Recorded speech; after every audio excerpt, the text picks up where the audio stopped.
Bonjour! J'ai pas pu m'empêcher de mettre un petit peu plus de points parce que les yeux, c'est mon sujet. J'enseigne la rééducation des yeux depuis plusieurs années dans le monde.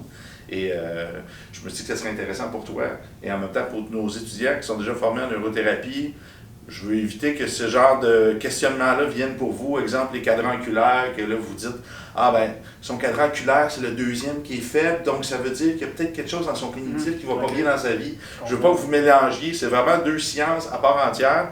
Comme Manuel l'a dit, il a fait un graphique tantôt avec plusieurs petites bulles, environ une dizaine, qui avait dit que c'est toutes des sciences qui expliquent un peu la façon des mouvements des yeux. Bon, c'est différent. Exactement. Donc, je vais vous dire mon point de vue en tant que neurothérapeute, qu'est-ce que je peux voir là-dedans. Là, ce manuel, ça peut amener un peu de science en même temps par rapport aux yeux. Puis il y a des trucs qu'on voit que ce n'est pas nécessairement une confrontation par rapport aux techniques qui sont là, mais je vous dirais comment j'irais par élimination pour que là, vous voyez que c'est plus ça que ça. Okay? Donc, je vais commencer avec ça. Tu parlais des mouvements des yeux. On en fait beaucoup dans une journée. On en fait 180 000 mouvements humains environ de yeux par jour. C'est énorme, c'est fou. Donc, est-ce qu'ils veulent tous dire quelque chose? Probablement pas, parce qu'il y a des mouvements qu'on fait qui s'appellent, exemple, les saccades involontaires. Constamment, nos yeux bougent comme ça et comme ça pour prendre des informations, pour nous dire s'il y a quelque chose qui rentre dans le champ visuel. Ça, c'est inconscient, c'est pas dangereux, mais les mouvements ensuite qui vont chercher certains trucs, on va en faire. Regarder dans des directions va activer des groupes musculaires aussi. Je en parle dans tous mes cours. Je regarde en haut, j'active mes extenseurs. Je regarde en bas, j'active mes fléchisseurs. Je regarde là, j'active les adducteurs de ce côté-là. Mais les adducteurs de ce côté-là, on prépare notre corps. Corroborer ça avec une observation que j'ai faite. Encore une fois, à force de former, je me suis rendu compte en écoutant des vidéos, des milliers de vidéos, des milliers de fois les mêmes vidéos, je me suis rendu compte que souvent, l'axe de la tête part dans la même direction. Pas tout le temps. Ouais. Souvent, très souvent, l'axe de tête part dans la même direction que le regard. C'est-à-dire que c'est rare que je vais regarder comme ça. Et le je vais souvent faire ça. Donc, c'est très, très, très logique avec les chaînes d'extension. D'ailleurs, dans les prémices des études en posturologie qu'on va aller à la base, c'est Jean-Pierre Roll qui a fait ces études-là, R-O-L-L, un français. Si je bouge mon œil, exemple, lui, la tête va vouloir tourner. Puis ensuite, un an plus tard, ils ont stabilisé la tête, puis la tête voulait s'en aller. Puis ensuite, c'est le tronc aussi qui va suivre. Donc, on regarde où on va. On dit que les autres mouvements du corps vont suivre les yeux. Puis d'ailleurs, un chercheur italien, ostéopathe, Dr Bruno Bordoni, il a trouvé qu'il y avait un fascia dans l'œil, dans l'orbite de l'œil, qui se rattachait à chaque muscle du corps. Donc c'est fascinant. On est vraiment branché pour bouger où on regarde. Puis j'en viens à mon autre point. L'œil, c'est la seule partie du cerveau qu'on voit à l'extérieur de la boîte crânienne. Donc c'est ça qui est aussi intéressant en neurologie fonctionnelle à observer. Puis c'est d'ailleurs pourquoi quand une personne pense, ben c'est encore plus intéressant de voir si, on dit une nerf optique, mais en fait c'est plus du système nerveux central directement. C'est vraiment un morceau de cerveau qui se rallonge. L'œil est 200 fois plus rapide que toutes les autres structures du corps. Donc s'il réagit à tout ça, puis pendant qu'on processe des informations dans le cerveau, ça se peut qu'eux, inconsciemment, c'est un peu comme des parties de cerveau qui activent, puis qu'il y a des mouvements qui vont se faire. Puis ça, c'est fascinant. Puis il y a plein de sciences par rapport aux yeux, là, par rapport au trauma émotionnel, par rapport à l'EMDR. Ils ont voulu en faire aussi en PNL. Il y a du bon et du moins bon qu'on peut dire, là, du discutable. Moi, j'ai pas fait ma PNL. Ouais, c'est ça. J'ai beaucoup d'étudiants qui l'ont fait. J'en ai qui l'ont fait au Québec et aux États-Unis. Il y en a qui me disent que ça ne fonctionne pas du tout quand ils ont fait ça, d'autres qui les prennent quand même en considération. Donc, tu sais, il faut faire la part des choses. C'est ça. C'est un 80%, hein, oublions pas ça. Ouais. 80% du temps, ça explique les regards vides. Après ça, oui. Il faut que le corps suive aussi, la gestuelle suive avec les yeux aussi. Là. Donc, c'est un tout, là, je crois. Il faut être capable de tout regarder. C'est un indice parmi tant d'autres. Oui, c'est ça. C'est super intéressant comment tu amènes ça d'un côté pédagogique, qu'il monte sans son, avec son, il enlève un capteur, concentre-toi sur cette partie-là, sur l'autre, puis ça nous habitue à regarder un détail, ensuite d'en rajouter. C'est comme à la guitare, la première fois, on va apprendre des notes avant de faire des accords puis des gammes. On a besoin d'une certaine structure, puis qu'ensuite, quand ça devient plus acquis, on peut commencer à aller un petit peu plus loin. Tu as dit quelque chose d'intéressant. Il y a des préférences. Tu parlais de l'écriture. Exemple, les peuples, nous, qu'on va plus aller de la gauche vers la droite dans l'écriture. De l'écriture. Oui, puis c'est aussi le fait que c'est une culture qui a été vraiment favorisée au niveau de la main droite. Donc, tu sais, écrire de la gauche, on salit notre main, c'est pas pratique. Surtout qu'à la base, c'était avec de l'encre, des choses, des plumes, etc., que ça devait être horrible, si on écrivait de la main gauche, avec les plumes. Les peuples arabes, c'était l'inverse, par contre. OK. Donc, Fait qu'il y a, les donc, il y a lames, plus de gauchers dans le Japon aussi, même chose. Je ne sais pas si tu es un fan de manga, mais les bulles, tu vas lire le texte dans le bon sens, mais les bulles à l'envers. Donc, c'est quand même un autre concept que tu prends les images de la droite, puis tu vas les transférer vers la gauche. Fait que tu lis ton livre quasiment à l'envers. Mais là, je suis quand même resté accroché sur le fait que là, et tu es en train de me dire qu'il y a plus de gauchers dans les peuples arabes? Il devrait, parce que les gauchers, exemple, moi j'ai un œil gauche dominant, j'ai commencé à écrire la main gauche, puis c'est tous des gens qui vont avoir des difficultés à écrire dans les langues latines ensuite. Il va y avoir plus de difficultés qui vont être installées parce que neurologiquement, on est fait pour l'inverse. Là, je vais t'expliquer ça un petit peu, c'est intéressant. Moi, dans les salles de cinéma, tu t'assieds à gauche, droite, centre? Centre. Au centre? OK, bon, ça va bien. Moi, je vais préférer m'asseoir à droite. Pourquoi? Je suis gaucher de l'œil. Mon œil droit qui va prendre un champ d'environ 135 degrés à droite, il n'y a rien d'intéressant à droite. Fait que je me mets à droite, moi physiquement, mais je vais capter l'information de la gauche, de l'œil gauche. À moins que tu sois en ARD quand tu regardes ton film. Oui, c'est ça. Ben oui, ça va causer des troubles de rotation de la tête, idéalement, oui, définitivement. Puis ça veut dire que moi, je serais toujours en analyse. Non, je ne serais pas en analyse, je serais entré dans... Oui, je suis en analyse. En analyse, ouais, c'est ça, exactement. Fait que ça, c'est intéressant. Ben, on peut aller là-dedans. Là. Fait que je serais peut-être moins un film émotionnel, il faudrait que je l'écoute puis je me trouve à gauche à la place. Et ça, là, moi, j'en vais pas là-dedans. Mais là, c'est ça. Mais c'est quand même super intéressant. C'est ça, je veux dire, il n'y a pas de vérité absolue, il y a juste des influences. Mais c'est quand même, logiquement, vous allez voir, les gauchers au cinéma devraient s'asseoir plus à droite au cinéma parce que ça va être plus facile. Ils vont moins travailler neurologiquement parce qu'on est branché comme ça. Les droitiers devraient s'asseoir à gauche pour aller prendre l'information avec leur œil droit sur l'autre côté. Tu auras l'expérience, tu devrais avoir, tu es plus à l'aise de ce côté-là que de l'autre. Okay. Parce que l'information elle va rentrer naturellement. Okay? Mais moi, j'ajouterais pour le fun, là, pour épicer un peu l'affaire. Si je suis, puis c'est vrai, si je suis de nature, pas vigilante, mais analytique, moi j'ai tendance, plus souvent qu'autrement, à filtrer l'information qui arrive, parce que je suis vraiment de nature analytique, qu'à créer du lien avec les gens. Ouais. Donc, dans cette optique-là, si je m'en vais au cinéma, moi quand j'écoute un film, probablement, je dis pas tout le temps, mais probablement que la majorité du temps dans ma vie, je passe plus de temps en ARD qu'en ARG. Ouais. Parce que donc, la même chose se transfère dans les films, j'imagine, peut-être pas tout le temps, mais dans cette optique-là, si... comme ça, c'est ça. Fait que, mais toi, t'es bien au centre, parce que quand tu vas écouter un film au cinéma, c'est pas un documentaire, tu vas le voir habituellement, ça va être un film que tu es déjà en mode distraction, puis tu sais pas qu'est-ce que tu vas voir. Le sujet, on a une petite idée, mais tu t'en vas là pour te divertir. Oui, tu as raison, j'ai plus de chances d'être... C'est ça. Fait que selon les scènes, probablement que si t'es au milieu, c'est plus facile. Mais c'est quand même intéressant, mais on parle juste de branchement neurologique, ça va être plus facile. Puis si on regarde, l'œil va traverser à 60% vers le cortex opposé. On dit que le cerveau gauche est plus rationnel. Habituellement, les cerveaux gauches, c'est des gens avec un œil droit dominant. Tu vois, j'avais appris 80%, mais je suis content que je fais juste une minuscule parenthèse parce que j'ai oublié tantôt de dire dans mes cadrans du regard que, pas dans les cadrans du regard, dans l'axe rotatif, que la théorie qu'on a en synergologie, c'est que quand je présente mon œil droit, c'est qu'en fait, l'information rentre par mon œil droit, mon oreille droite, ma narine droite, donc ça s'en va tout à cause du chiasme optique dans l'hémisphère gauche, qui est justement l'analyse, la rationalité, la vigilance. On l'a dit tantôt, c'est l'information qui prime sur la relation.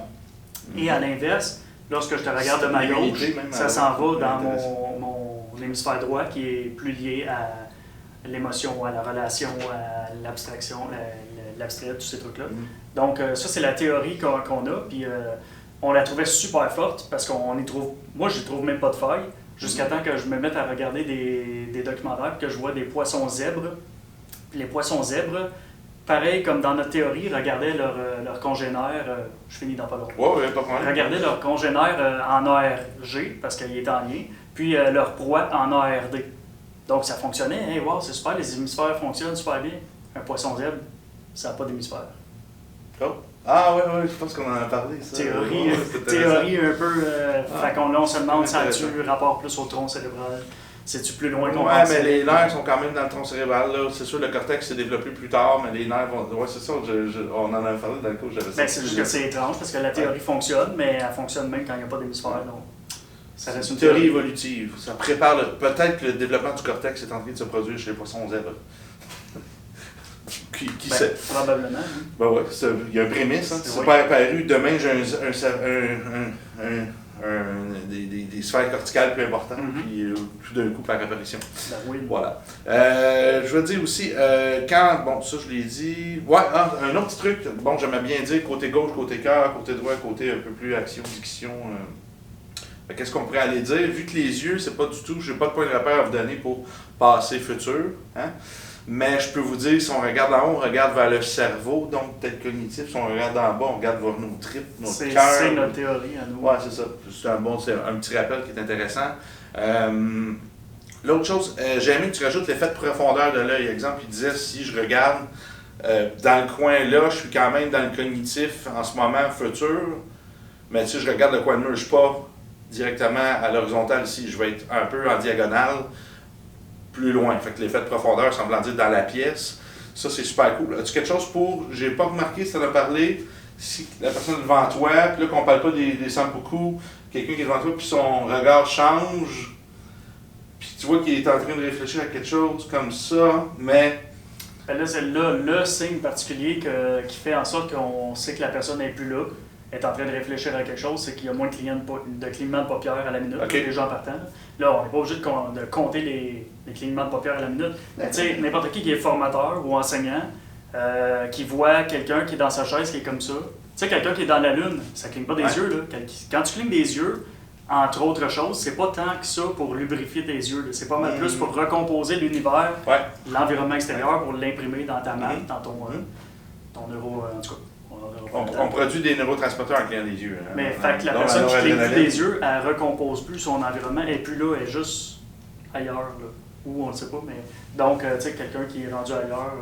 Sinon, ben, il y a le traitement de la pensée dans le cognitif. Mais je ne catche pas trop ta question. Mais... Ben, je me demandais s'il y avait une façon un peu de savoir quelqu'un qui regardait un peu le vide devant soi, sans faire de mouvement dans les différents cadrans. Moi, je l'appelle le 5e cadran, celui au centre. Là. Nous, c'est 1, 2, 3, 4, 5, 6, 7, 8, 9. Avec ILP, le système qu'on a développé. Le 5e cadran, tu regardes dans le néant, mais tu vois qu'il y a une expression qui se passe au niveau du visage, mais qui regarde devant lui. Moi, j'aime bien dire c'est un obstacle souvent dans le quotidien. Là. Souvent, la plupart des gens, quand je vais voir qu'il y a une erreur avec le 5e cadran dans nos tests en neurothérapie, je veux dire, y a quelque chose en ce moment, en ta réalité, en ce moment, que tu n'oses pas affronter, un truc, c'est pas nécessairement futur, c'est quand même le présent, tu es entre le passé, puis les gens sont pratiquement toujours dans un état de crise à propos de... Pas nécessairement un déni, mais c'est pratiquement un déni. Là. Ben, je suis quand même content que tu apportes ça, parce que dans le fond, ça souligne un peu le point que moi j'offre un outil aux gens, aux différents professionnels, puis je trouve ça le fun que les gens fassent leur propre lien. Les professionnels font leur lien dans leur expertise, comme la tienne. Puis si je parle à un homme d'affaires, ça va être d'autres choses. Puis si je parle à un massothérapeute, ça va être d'autres choses. Puis vous faites vos propres liens. Ben, c'est un peu, c'est vraiment pourquoi on t'a contacté aussi par rapport à ça, puis l'Institut Neuroperformance. On est une école de formation intégrative, c'est-à-dire qu'on essaie de prendre tous les systèmes existants, les systèmes les plus performants, ça en fait partie. Puis on essaie de faire une grosse science avec tout ça, un gros tout, comment l'appliquer au quotidien dans tous les domaines, sans qu'il y ait de plein de contradictions entre les systèmes. Une synthèse d'outils différents. C'est ça. Ça prend des enseignants qui comprennent qu'il y a d'autres choses que leur propre matériel aussi, puis ça, c'est important. Et voilà, on n'aime pas des grands friands d'ego ici. Je vais aller voir, j'ai une autre ligne ici. Quasiment fini. OK. Je reviens. On peut demander aussi au niveau des yeux plus petits, parce que là, tu parlais de ça, des stress, les paupières affaissées, exemple à gauche, qu'on a un stress émotionnel, paupière à droite, un stress chronique, plus physique peut-être. Encore une fois, gauche émotionnelle, droite. Oui, je comprends que tu fasses le lien, je n'osais pas le dire depuis tantôt, mais oui, dans ce module-là, ça fonctionne très bien. Moi à gauche, émotif, l'autre rationnel à droite. Ce qu'on va dire, là je fais une parenthèse, parce que ceux qui ont fait mes formations dans le niveau 2, on monte des tests des nerfs crâniens, ça va devenir un nouveau cours, je ne sais pas quand vous êtes dans l'espace-temps. Mais bref, une paupière affaissée, c'est le 3e nerf crânien qui va l'innerver. Le nerf oculomoteur, c'est le même qui va permettre à l'œil de rentrer à l'intérieur. Donc une personne, si on aurait un cas en neurologie fonctionnelle, je ne parle pas un stress émotionnel chronique, je prends l'exemple de l'œil gauche. Si la personne a des exemples, on fait fixer la pointe de crayon, puis là, il y a de la difficulté à rentrer à l'intérieur, il y a un trouble de mouvement qui s'installe. Le 3e nerf crânien est super important parce qu'il innerve de 1 la paupière supérieure, il innerve aussi la fermeture puis l'ouverture de l'œil à la lumière. Donc, on peut tester avec une lumière dans l'œil. Si l'œil n'a pas la même réactivité, ou il reste trop grand ou trop petit, il n'y a plus de réaction en lumière. Là, on a un signe clinique, neurologique, on a un problème au niveau du troisième nerf crânien. C'est médical, c'est pas en lien avec ce stress-là qu'on pourrait dire. Donc, je peux peut-être demander à la personne, ça fait combien de temps que vous avez ça? S'il y a d'autres problèmes qu'ils ont pu voir, ça a été évalué par un spécialiste. Sinon, ben là, on s'enligne vraiment vers un truc émotionnel, c'est intéressant parce qu'il y a un travail à faire là. La personne est elle ne trouve pas de solution, ça reste dans cet état-là. Je pense qu'un bon thérapeute doit être capable d'aider, définitivement. C'est mon point de vue. J'ai quelque chose à dire par rapport à ça. Non, mais est-ce que toi, tu avais fini? Il me reste Sampuku. Le truc en haut, en bas, j'ai oublié de les intégrer. Donc, ceux qui, ici, qui ont acheté la formation en ligne, c'est vraiment super parce que vous pouvez le revoir. Assurez-vous de maîtriser tous les outils parce que quand on en a reparlé, j'ai complètement oublié ça. Je le savais que ça existait, mais j'ai oublié la signification. Ça, c'est important parce que justement, ça fait partie du coffre à outils que vous avez. Il est énorme, ce coffre à outils-là. Avant de rajouter niveau 2, niveau 3, maîtriser. Il faut que ce soit maîtrisé. Puis moi, dans mes formations en présentiel, je martèle le point du début à la fin, mais je le fais surtout à la fin, avant que les gens quittent. J'insiste sur le fait qu'il faut qu'ils pratiquent. Parce que si vous ne pratiquez pas, ça ne devient pas acquis. Finalement, vous avez dépensé de l'argent, vous allez mettre le livre ou le PDF dans votre bibliothèque, ça ne servait à rien. Il faut pratiquer, puis c'est pas si long que ça.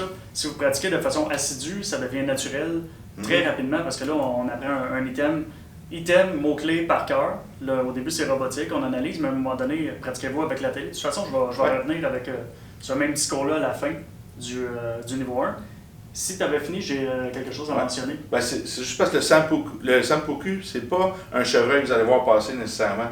C'est pas quelque chose qui va apparaître en plein milieu d'une conversation. Il est là déjà à la base. Faux. Donc, ah ouais? Oui, j'en vois des fois. Mais tu as raison de dire que c'est plus fréquemment un item qui est long, qui est comme un peu étiré, si on veut. Mais à part, tu parles, exemple, du mécanisme de peur, là, que le plan alimentaire, moi, c'est déjà arrivé, par exemple, que je parle à ma conjointe, puis je parle de quelque chose, pouf!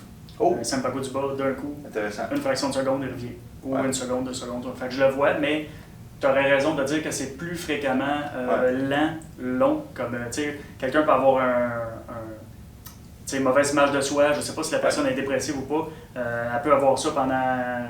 Être dans une humeur pendant une demi-journée, une journée, 2 journées. C'est plus souvent long. C'est pour ça qu'ils sont plus durs à pratiquer d'ailleurs, parce que justement, on ne les voit pas apparaître aussi souvent. Ça va être moins que, exemple, la personne qui parle et qui fait des trucs comme ça, on regardait tantôt, c'est beaucoup les plus mouvements, évident. parce que c'est moins un mouvement, c'est plus statique. C'est plus de remarquer, la personne qui rentre dans mon bureau, habituellement, j'ai jamais rien vu dans ses yeux. Puis là, momentanément, elle a la paupière affaissée droite. Bon, OK, je sais qu'il se passe de quoi. C'est ça, Puis il n'y a rien qui explique, à ce que je connais neurologiquement, c'est très rare que 2 nerfs crâniens vont avoir le même symptôme des 2 côtés en même temps. Si ça devient un trouble de système nerveux central, c'est très complexe. Ça ne va pas nécessairement bien parce que le tronc cérébral, comment il fonctionne, je fais une parenthèse là. Exemple, c'est beaucoup plus logique en point de vue de neurologie fonctionnelle qu'on voit une paupière affaissée d'un côté, puis de l'autre côté, ça va être l'inverse qui va se produire. L'autre, elle va travailler en compensation. Là, il va devoir être plus grand parce que les 2 yeux fermés, on tombe ça va pas bien. Donc, il y a un côté que le système nerveux central va être plus affecté, il va y avoir une baisse de tonus électrique, puis l'autre côté, ça va être augmenté. Donc, c'est très rare qu'on verrait une logique entre ça et ça. C'est justement là que c'est fascinant que je ne peux pas mettre mon mot là-dedans à Synergo appliqué. Je veux dire, ça appartient à Synergo, puis c'est super intéressant de savoir qu'il y a de la documentation là-dessus. Donc, voilà. C'est fun, c'est utile, surtout en thérapie. N'importe quelle forme de relation d'aide. Très intéressant. C'est même nécessaire, là, pour vrai. Là. Le corps émotionnel. Tous les thérapeutes devraient savoir au moins la physionomie des yeux, pour vrai. L'émotionnel, il arrive en supériorité hiérarchique à la plupart des mots physiques. Donc, c'est super important de savoir au moins évaluer, savoir référer ensuite. Sinon, si vous ne vous sentez pas apte, mais au moins si vous voyez que ça c'est en place, il faut que la personne se libère ça. Est-ce comme je vous dis demain matin, vos enfants ne sont pas rendus à l'école, ils sont fait écraser par une automobile, mais je vous demande de quand même passer une excellente journée et de régler ça ce soir. Le corps mental va être supérieur à toute chose. Tu sais, limite, on peut se blesser, mais on va aller travailler, on va oublier un peu la blessure, mais ça, c'est le genre de truc, c'est profond, c'est puissant, l'émotionnel, ça change la biochimie instantanément du corps. Vraiment, ça vous prend un spécialiste dans votre entourage qui est capable de gérer ce type de bateau-là. Alors voilà.